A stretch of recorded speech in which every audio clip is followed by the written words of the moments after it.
مسلمانوں کو روزہ کیوں رکھنا ضروری ہے؟ سوچئے، جب اللہ تعالیٰ خود کہہ رہا ہے کہ روزے کا بدلہ میں دوں گا تو پھر بدلہ کتنا عظیم ہوگا۔ میرے عزیز مسلمان بھائیوں اور بہنوں، روزہ صرف بھوکا اور پیاسے رہنے کا نام نہیں ہے۔ روزہ ہمارے نفس کو قابو میں کرنے، دل کو پاک کرنے اور اپنے رب کے قریب ہونے کا ذریعہ ہے۔ اللہ تعالیٰ نے قرآن میں فرمایا، اے ایمان والو، تم پر روزہ فرض کیا گیا ہے جیسے تم میں سے پہلے لوگوں پر فرض کیا گیا تھا، تاکہ تم میں تقوی پیدا ہو۔ آپ سب سے دل سے ایک التجا ہے، روزے کو ہلکا مت سمجھیے۔ جب تک اللہ تعالیٰ نے خود کسی حالات میں رخصت اجازت نہ دی ہو، روزہ ہرگز نہ چھوڑیے۔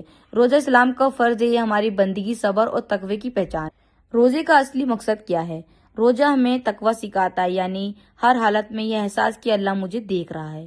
جب انسان چھپ کر بھی پانی نہیں پیتا جبکہ کوئی دیکھنے والا نہیں ہوتا تو میں اپنے رب سے شرم اور محبت کی وجہ سے رکتا ہے۔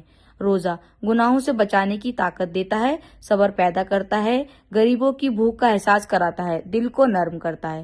روزے کا عرض ثواب کتنا ہے؟ اللہ تعالیٰ فرماتا ہے، انسان کے ہر عمل کا ثواب اسی کے لیے ہے، مگر روزہ میرے لیے ہے اور میں اسی کا بدلہ دوں گا۔ روزہ ڈھال ہے، جب تم میں سے کسی کا روزے کا دن ہو تو وہ نہ تو بےہودہ باتیں کرے اور نہ شور شرابہ کرے۔ اگر کوئی اسے گالی دے یا لڑائی کرے تو وہ کہہ دے، میں روزے سے ہوں۔ اس ذات کی قسم جس کے ہاتھ میں محمد صلی اللہ علیہ وسلم کی جان ہے، روزے دار کے منہ کی بو اللہ کے نزدیک مشک کی خوشبو سے زیادہ پاکیزہ ہے۔ کن حالات میں روزہ قضا کیا جا سکتا ہے؟ صرف انہی حالات میں جن کی اجازت شریعت نے دی ہو، جیسے سخت بیماری، سفر، عورتوں کے لیے حیض، ایسی بیماری یا بیماری جو ڈاکٹر دینی رہنمائی سے ثابت ہو۔ ان حالات میں روزہ چھوڑا جا سکتا ہے، مگر بعد میں اسی کی قضا رکھنا فرض ہے۔ اگر روزہ چھوڑ دیا تو روزہ اسلام کے 5 ارکان میں سے ایک ہے۔ بنا شریعت عرض کے روزہ چھوڑنا بہت بڑا گناہ ہے۔ روزہ ہماری آخرت کی کامیابی کا ذریعہ ہے۔ قیامت کے دن روزہ ہمارے لیے شفاعت کرے گا۔ جب کوئی چیز فرض ہو تو اسے بنا عرض چھوڑنا اللہ کے حکم کا نافرمانی ہے۔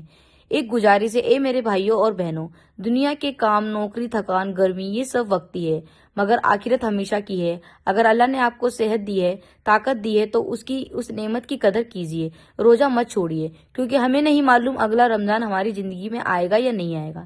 اے اللہ، ہماری کوتاہی کو معاف فرما، ہمیں اپنے فرض عطا کرنے کی توفیق دے، ہمیں رمضان کے روزے حفاظت کرنے والا بنا اور ہمیں دنیا کا آخرت میں کامیابی عطا فرما۔ آمین یا رب العالمین۔